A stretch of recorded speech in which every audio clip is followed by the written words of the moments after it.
Everyone, start करते हैं अपना नया लेक्चर।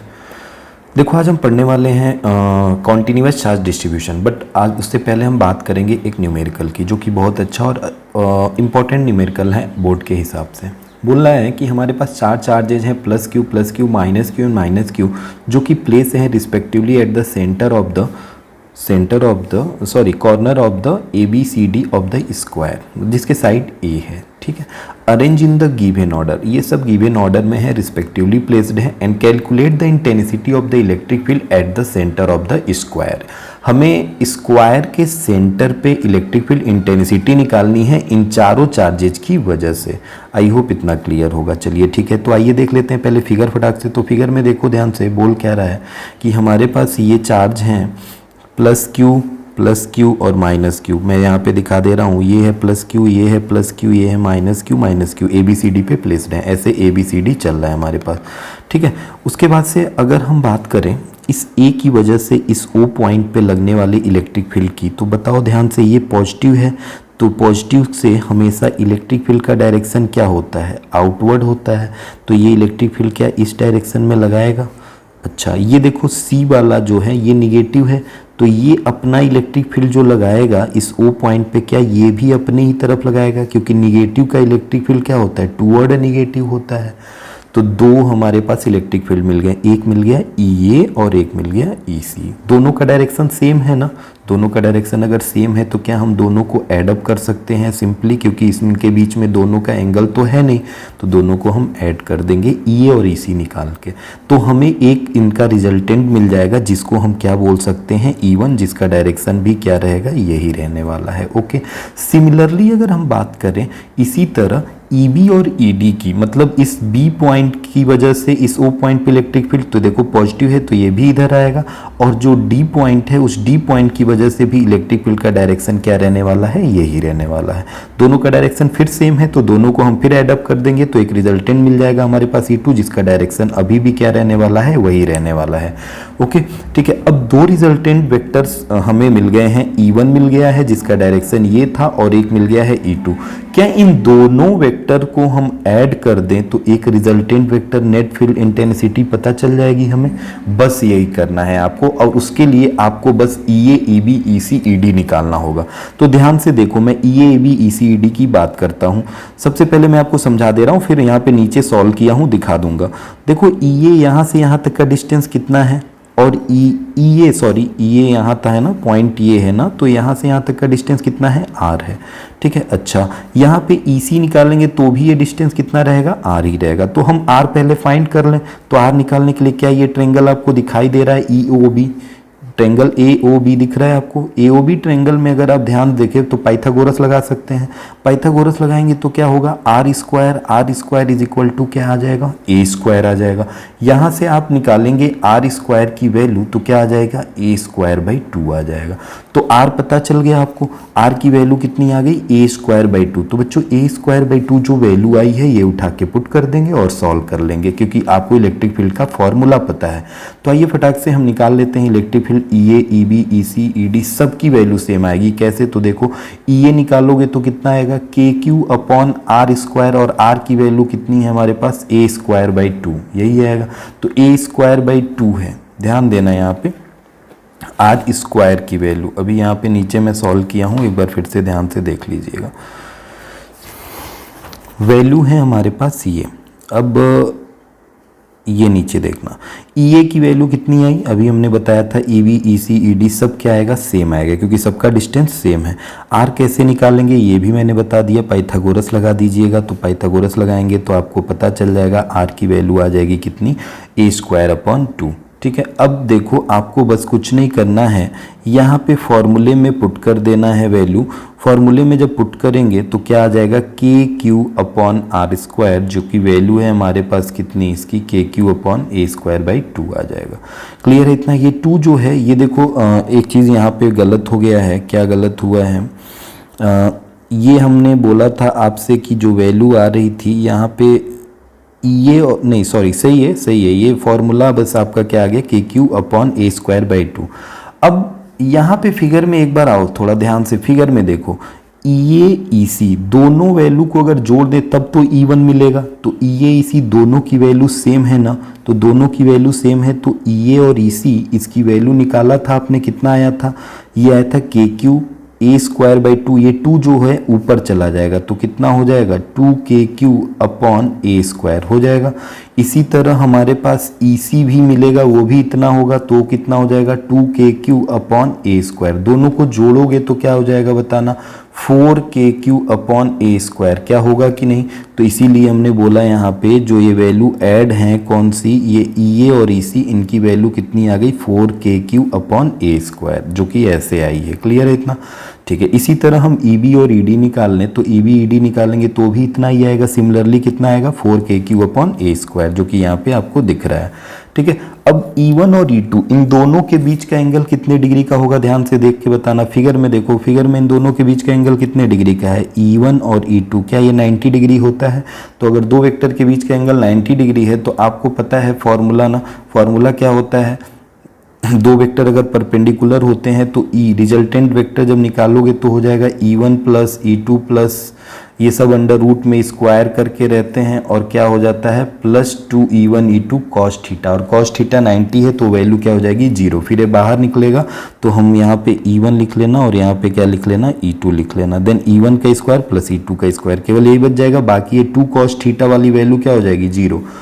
यहाँ से E1 और E2 दोनों की वैल्यू तो सेम आई थी ना, तो दोनों की वैल्यू सेम आई थी तो दोनों की वैल्यू उठा के रख देंगे, जोड़ देंगे, आंसर कितना आ जाएगा √2 4KQ/A²। आंसर आएगा कितना √2 4KQ/A², ये आ जाएगा आपका आंसर, ठीक है। आई होप क्लियर हो गया है क्वेश्चन। चलिए नोट कर लीजिएगा इस क्वेश्चन को, क्वेश्चन इंपॉर्टेंट है। नेक्स्ट बात करते हैं हम किसकी, कॉन्टिन्यूअस चार्ज डिस्ट्रीब्यूशन की। तो बच्चों देखो अभी तक हमने पढ़ा था पॉइंट चार्ज, आज हम बात करेंगे कॉन्टिन्यूअस चार्ज डिस्ट्रीब्यूशन की। मतलब अगर हमारे पास एक थिन वायर है, हमारे पास थिन वायर का फॉर्म अगर ऐसे बोल दें कि हमारे पास एक वायर ऐसे है, एक वायर सेमी सर्कुलर फॉर्म में है, या कोई वायर रिंग के फॉर्म में है। अगर ऐसे हमारे पास वायर है, वायर का सीट है, हमारे पास कोई सीट है, कोई स्पेयर है, तो इन सब पे अगर मैं चार्ज कॉन्टिन्यूअस डिस्ट्रीब्यूट कर दूं, जैसे मैं बोलूं इन सब पे प्लस प्लस प्लस प्लस मैंने चार्ज दे दिया, तो अगर इसकी वजह से इलेक्ट्रिक फील्ड आपको निकालना है तो क्या अब अभी आप निकाल सकते हैं? नहीं, जब तक आपको ये नहीं पता होगा कि ये चार्ज कैसे डिस्ट्रीब्यूटेड हैं कॉन्टिन्यूअसली, तब तक हम नहीं निकाल सकते, क्योंकि अभी तक हमने क्या पढ़ा है ओनली पॉइंट चार्ज, मतलब एक सिंपल सा पॉइंट चार्ज की वजह से हमने इलेक्ट्रिक फील्ड देखा था। अब हम रिंग पे देखेंगे, स्पेयर पे देखेंगे, रॉड पे देखेंगे कि इलेक्ट्रिक फील्ड कैसे निकाल सकते हैं अगर इन सब पे चार्ज क्या हो डिस्ट्रीब्यूट होता है तो, ठीक है। चलिए आइए तो देखते हैं यहाँ डिफिनीशन क्या बोल रहा है, the continuous load distribution system, ध्यान देना यहाँ पे डिफिनीशन को, बोला the continuous load distribution system is a system in which the charge is uniformly distributed over a conductor, जो कि मैंने आपको बताया। For a continuous charging device the infinite number of charge is closely packed and there is no space between them. मतलब अगर हमारे पास ये rod है ना, तो इस पे हम देखें तो बहुत इनफाइनाइट, अगर चार्ज की बात करें ना तो ये चार्ज इस पे जो होंगे ना, ये इनफाइनाइट चार्ज ऐसे ऐसे ऐसे ऐसे इस पे प्लेस्ड होंगे, इनके बीच में कोई गैप नहीं होगा, ये क्लोजली पैक्ड होंगे, तभी तो इनको नाम दिया गया है कॉन्टिन्यूअस चार्ज डिस्ट्रीब्यूशन। मतलब अनट्रैप्टेड होंगे, ये बोल सकते हैं, मतलब ये निरंतर बने होंगे कॉन्टिन्यूअस एक तरह से। ये भी तो डेफिनेशन में यहाँ लिखा भी है, देख सकते हैं, no space between them. Unlike the discrete charging system, the continuous load distribution is conductor is then continuous and there are the 3 types of the continuous charge distribution. अब बात आती है यहाँ पे 3 types of the continuous charge distribution की। देखो बच्चों, ये शायद वर्ड देख के आपको कुछ ना कुछ क्लास 11th की बात याद आई होगी कि क्लास 11th में सेंटर ऑफ मास निकालते समय आपने इन तीनों चीज़ों का यूज किया था, जिसमें लैम्डा था, सिग्मा था, रो था। वही चीज़ यहाँ पे भी है 3 types of continuous charge distribution में। पहला है लीनियर चार्ज डिस्ट्रीब्यूशन, दूसरा है surface charge distribution and third है वॉल्यूम चार्ज डिस्ट्रीब्यूशन। क्लियर है इतना। मतलब अगर लीनियरली देखें रॉड पे तो कैसे चार्ज डिस्ट्रीब्यूट होगा, अगर दूसरा बात कर रहा है सरफेस मतलब किसी सीट पे कैसे डिस्ट्रीब्यूट होगा, और थर्ड बोल रहा है वॉल्यूम में मतलब किसी स्फीयर में अगर बात करें अंदर तो कैसे चार्ज डिस्ट्रीब्यूट होगा। इन तीनों पे अलग अलग बात करने वाले हैं। तो देखिए सबसे पहले लीनियर चार्ज डिस्ट्रीब्यूशन। तो लीनियर चार्ज डिस्ट्रीब्यूशन में सबसे पहले हमें जानना क्या है, लीनियर चार्ज डेंसिटी क्या होती है। वहाँ भी आपने इसको पढ़ा था लेमडा के टर्म में, यहाँ भी ये लेमडा ही है, बट वहाँ पे क्या था, मास था, यहाँ पे क्या आ गया, चार्ज आ गया। ठीक है, तो ये शायद आपने पढ़ा है, तो जल्दी जल्दी बस इसको मैं बता दे रहा हूँ। बोल रहा है यहाँ पे ये काट देना, नॉट गड़बड़ हो गया है, मतलब ये गलती से लिख दिया। If the charge is evenly distributed over a length of a conductor it is called the linear charge distribution. फिर से देखिएगा ध्यान से, क्या बोल रहा है, if the charge is evenly distributed over the length of a conductor, conductor के अगर लेंथ पे चार्ज डिस्ट्रीब्यूटेड हो जाता है पूरी तरह से कॉन्टिन्यूअस, तो हम क्या बोलेंगे, इसको लीनियर चार्ज डिस्ट्रीब्यूशन बोलेंगे। क्लियर है इतना। इट इज ऑफ्टन रेफर, बोला it is often refer to as the linear charge density and it is denoted by the term lambda. ये इसको किससे बोलेंगे, इसी को हम बोलेंगे लीनियर चार्ज डेंसिटी, और किससे डिनोट करेंगे, लैम्डा से। अच्छा, लैम्डा की वैल्यू क्या होती है, तो अब जो आपको वहाँ पे पता था m/l, यहाँ पे चार्ज डिस्ट्रीब्यूट है तो क्या हो जाएगा, q/l। ठीक है, तो q को हम क्या dq/dl कर सकते हैं, तो ये हो जाएगा lambda is equal to dq/dl। Clear है इतना। वही चीज़ यहाँ पे लिखा गया है, mathematically there is the linear charge density is denoted by lambda and it is written as the lambda is equal to dq/dl। Clear है इतना। अब देखो dq/dl की यूनिट निकालनी है, तो q की यूनिट क्या हो जाती है बच्चों, तो q की यूनिट हो जाती है कूलम, और l क्या है, लेंथ, तो लेंथ की यूनिट क्या हो जाती है, मीटर। तो इसकी यूनिट कितनी हो जाएगी, कूलम पर मीटर। तो यही बोल रहा है कि its unit is the coulomb per metre. If we find the conductor with the length L, next point में देखिएगा क्या बोल रहा है कि if we find the conductor with the length of L with the surface load density of lambda and taken aspect of dl on it, then the small charge will be, ध्यान दीजिएगा क्या बोल रहा है, small charge will be on it. फिर से सुनो, जैसे मान लो तुम्हारे पास ये इतना बड़ा रॉड है, ठीक है, ध्यान देना, इतना बड़ा रॉड है, इस पे छोटे छोटे चार्ज डिस्ट्रीब्यूटेड हैं ऐसे ऐसे ऐसे ऐसे कॉन्टिन्यूअस। ठीक, अब अगर मैं आपसे पूछूं कि इतने दूर में, भाई साहब इतने दूर में, ये अगर बात करें कि dl लेंथ है हमारे पास, इस dl लेंथ क्या आपको क्या निकालना है कि कितना इसमें चार्ज डिस्ट्रीब्यूटेड है, तो आप क्या बोलेंगे लैम्डा इज इक्वल टू क्या हो जाएगा, dq/dl। मतलब dq क्या होता है यहाँ पे, चार्ज जो छोटे से पर यूनिट लेंथ में जो हमारे चार्ज डिस्ट्रीब्यूट हैं उसकी वैल्यू। तो यहाँ से dq अगर निकालोगे तो dq की वैल्यू देखो यहीं रह जाएगी, और ये dl इधर आके मल्टीप्लाई हो जाएगा, तो फॉर्मूला बन जाएगा dq is equal to lambda into dl, बनेगा इतना। ठीक है, चलिए अब बात कर लें यहाँ पे कि अगर हम इसको किसी पूरे रॉड के लिए निकालना होगा तो हम क्या करेंगे। पूरे रॉड के लिए बच्चों अगर निकालना होगा तो देखो हमारे पास एक रॉड ये था, इस रॉड के हिसाब से अगर देखें तो इसमें ये चार्ज डिस्ट्रीब्यूटेड था, मैंने छोटा सा पॉइंट कट कर लिया था, इस पॉइंट पे मैंने निकाला था और उसी को फिर क्या कर दूंगा, इंटीग्रेट कर दूंगा। तो इतने छोटे से पॉइंट के लिए इलेक्ट्रिक फील्ड अगर आपको निकालना है तो क्या बोलेंगे आप, तो बोलेंगे आप DE इज इक्वल टू के, ध्यान से DQ अपॉन क्या हो जाएगा, R² होगा। ठीक है, तो यहाँ से देखो dq/r² जो हुआ, यहाँ पे dq की वैल्यू क्या आएगी बच्चों, फिर से बोलना, dq की वैल्यू क्या अभी आपने निकाली थी लैम्डा इंटू dl, तो उठा के रख दीजिए। तो क्या ये फॉर्मूला ये बन जाएगा, DE is equal to k lambda dl, क्योंकि dq की जगह पे आपने क्या रिप्लेस कर दिया है, लैम्डा इंटू dl, तो लैम्डा इंटू dl/r²। ठीक है, अच्छा पूरे रॉड के लिए निकालना है तो पूरे रॉड का लेंथ अगर कैपिटल L है तो क्या इसको 0 से लेके L तक इंटीग्रेट कर देंगे दोनों तरफ, तो टोटल लेंथ के लिए पता चल जाएगा। यस, तो देखिए अगर हमें इसको इंटीग्रेट करना होगा तो हम क्या बोल सकते हैं, ऐसे ध्यान दीजिएगा, इसी फॉर्मूले को मैं दोनों तरफ अगर इंटीग्रेट करता हूँ, in order to calculate the net electric field we will integrate the both side with the correct limit. तो लिमिट हमारा क्या लगाना पड़ेगा, 0 से लेके L तक। तो मैंने लगा दिया लिमिट 0 से लेके क्या तक, L तक। ये हो गया 0 से L तक लिमिट हो गया। अब इंटीग्रेट कर दिया। अब इसमें देखो ध्यान से, R जो है और K है ये कांस्टेंट है, बाहर आ जाएंगे। इंटीग्रेट क्या हो जाएगा, लेमडा किसके रिस्पेक्ट में, dl के। और ये कैसे करते हैं आप पता है, पहले मैंने आपको बताया है। अगर नहीं समझ में आएगा तो अभी इसको सॉल्व करेंगे, क्वेश्चन करेंगे तो बताएंगे। जब हम सेमी सर्कुलर के लिए निकालेंगे, रिंग के लिए निकालेंगे, फाइनाइट लाइंस या हम बोल सकते हैं वायर्स के लिए निकालेंगे, तो सब पे हम आपको सिखाएंगे कि कैसे अप्लाई होते हैं। अभी बस हम इनकी बात कर रहे हैं, ठीक है। तो ये आ गया हमारे पास फॉर्मूला। नेक्स्ट है सरफेस चार्ज डेंसिटी। तो बच्चों सरफेस चार्ज डेंसिटी क्या होती है, ये पता है कि अगर किसी सरफेस पे चार्ज डिस्ट्रीब्यूटेड हैं, बहुत सारे कॉन्टिन्यूस चार्ज डिस्ट्रीब्यूटेड हैं, तो आपको कैसे निकालनी है सरफेस चार्ज डेंसिटी, जिसको आप रिप्रेजेंट करते थे, शायद याद होगा आपको, सिग्मा से रिप्रेजेंट करते थे। सेम वही चीज़ है। तो देखो बोल रहा है यहाँ पे, मैं पढ़ दे रहा हूँ, when a charge is uniformly distributed over the conductor surface it is called the surface charge density or surface charge distribution. It is denoted by the symbol sigma and the SI unit की बात करें तो कितना हो जाएगा, coulomb per metre square. क्यों होगा coulomb per metre square, तो बच्चों सिग्मा इज इक्वल टू क्या होता था, याद करो, याद है आपको, वहाँ पे हम क्या डिस्ट्रीब्यूट कर रहे थे, मास को, तो यहाँ पे चार्ज को किसके रिस्पेक्ट में, एरिया के रिस्पेक्ट में।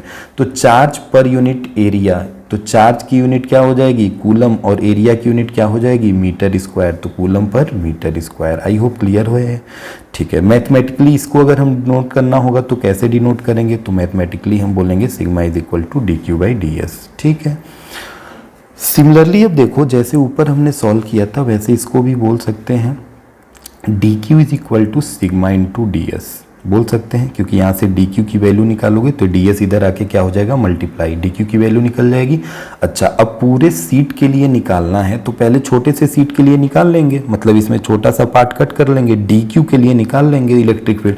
तो यहाँ के लिए इलेक्ट्रिक फील्ड निकालोगे तो क्या हो जाएगा, de हो जाएगा, k dq अपॉन r हो जाएगा, होगा कि नहीं होगा, k dq upon r square. अच्छा, पूरे सीट के लिए निकालना है तो इस dq की जगह पे आप क्या कर देंगे, dq की जगह पे रख देंगे कौन सी value, sigma into ds। Sigma into ds रखने के बाद से दोनों तरफ क्या कर देंगे, इंटीग्रेट कर देंगे, जो कि नीचे किया गया है। बच्चों ध्यान से देख लो, देखो इसमें क्या किया गया है, अगर आपको दिख रहा हो तो ये देखना, यहाँ पे रखा गया है de is equal to k d q upon are square. फिर यहाँ पे डी क्यू की वैल्यू हमने रख दी है, डी क्यू की वैल्यू क्या हो गई है, सिग्मा इंटू डी एल।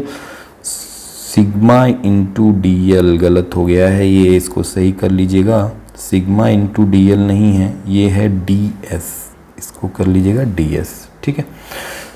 फिर से मैं बोल रहा हूँ, इसको कर लेना डी एस, ये गलती से यहाँ पे लिख दिया गया है, ठीक है। चलो, इंटीग्रेटिंग द बोथ साइड, अब दोनों तरफ इंटीग्रेट कर दो बच्चा लोग, इसको भी और इसको भी। तो जैसे इंटीग्रेट करोगे तो ये कितना हो जाएगा, के sigma into D S R square, और यहाँ से देखो आर स्क्वायर और के क्या हो जाएगा, बाहर निकल जाएगा, तो के अपॉन आर स्क्वायर बाहर निकल गया, अंदर बच गया कितना, sigma into D S. Limit कहाँ से कहाँ तक लगाओगे, तो पूरे सरफेस के लिए, देन 0 से लेके एस तक। क्लियर है इतना, आई होप समझ में आया होगा। नेक्स्ट एंड लास्ट देख लेते हैं वॉल्यूम चार्ज डेंसिटी। बच्चों जल्दी से खत्म करते हैं। वॉल्यूम चार्ज डेंसिटी सेम है, कुछ नहीं है।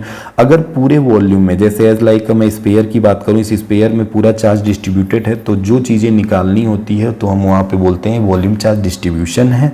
और अगर डेंसिटी की बात करें तो यही वॉल्यूम चार्ज डेंसिटी कहलाती है, जिसको किससे डिनोट किया जाता है, तो रो से डिनोट किया जाता है।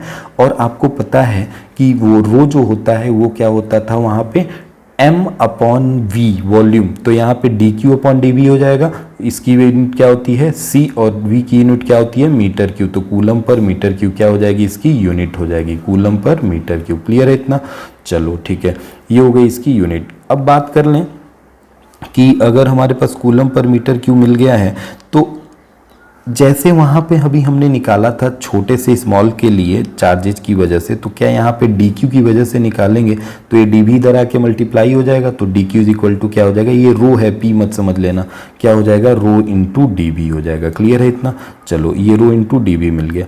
अब इसी तरह अगर मैं बात करूँ इलेक्ट्रिक फील्ड की, तो इलेक्ट्रिक फील्ड कितना हो जाएगा के डी क्यू बाई आर, और डी क्यू की जगह पे आप क्या रख देंगे, रो इंटू डी बी रख देंगे, तो हमें डी की वैल्यू मिल जाएगी। पूरे स्पेयर के लिए चाहिए तो उसको क्या करना पड़ेगा भाई साहब, इंटीग्रेट करना पड़ेगा। इंटीग्रेट जैसे आप करेंगे तो आपको क्या मिल जाएगा, इसको इंटीग्रेट कर दो, इंटीग्रेट करोगे तो ये हो जाएगा, देखो यहाँ पे फिर क्या है, ये गलत है, ये के है, इसको सही करना भाई, ये क्या है के है, ये के है, ठीक है। देन डी ई ये हो जाएगा के rho D B into R upon are square, ठीक है। इसमें आर स्क्वायर बाहर चला आएगा, के बाहर चला आएगा, अंदर क्या बच जाएगा, रो डी भी बाहर चला आया। ये लिमिट कहाँ से कहाँ तक लगा देंगे, 0 से लेके v तक। इसको बोलते हैं volume charge density. Okay, I hope ये भी क्लियर हो गया होगा। बस फॉर्मूला आपको कौन सा याद रखना है, तो बच्चों बता दें कि आपको पहला फॉर्मूला याद रखना है ये वाला, कौन सा, ये वाला फॉर्मूला या तो ये वाला linear charge volume charge density के लिए। सिमिलरली अगर सरफेस चार्ज डेंसिटी की बात करें तो सरफेस चार्ज डेंसिटी के लिए आपको ये दोनों फॉर्मूला यूज करना है। और अगर बात करें हम यहाँ पे लीनियर चार्ज डेंसिटी के लिए, तो लीनियर चार्ज डेंसिटी के लिए ये दोनों फॉर्मूला। बाकी आप कैसे अप्लाई करते हैं क्वेश्चन में, ये मैंने आपको सिखाया है, ठीक है। इस पीडीएफ का लिंक जो है डिस्क्रिप्शन बॉक्स में मिल जाएगा, आप वहाँ से इसको डाउनलोड कर सकते हैं। नोट बनाते रहिए, ठीक है। और वीडियो जहाँ तक हो सके वहाँ तक शेयर करिए। यूट्यूब पे भी वीडियो पड़ा है और ऐप का लिंक भी गिवन है डिस्क्रिप्शन बॉक्स में, आप वहाँ जाके आप बैच ज्वाइन कर सकते हैं। अभी बैच ज्वाइन करने का कोई फीस नहीं लिया जा रहा है और यहाँ पे सब सारे बुक अवेलेबल हैं, पीडीएफ भी आपको फ्री में मिलते रहेंगे। Okay, thank you.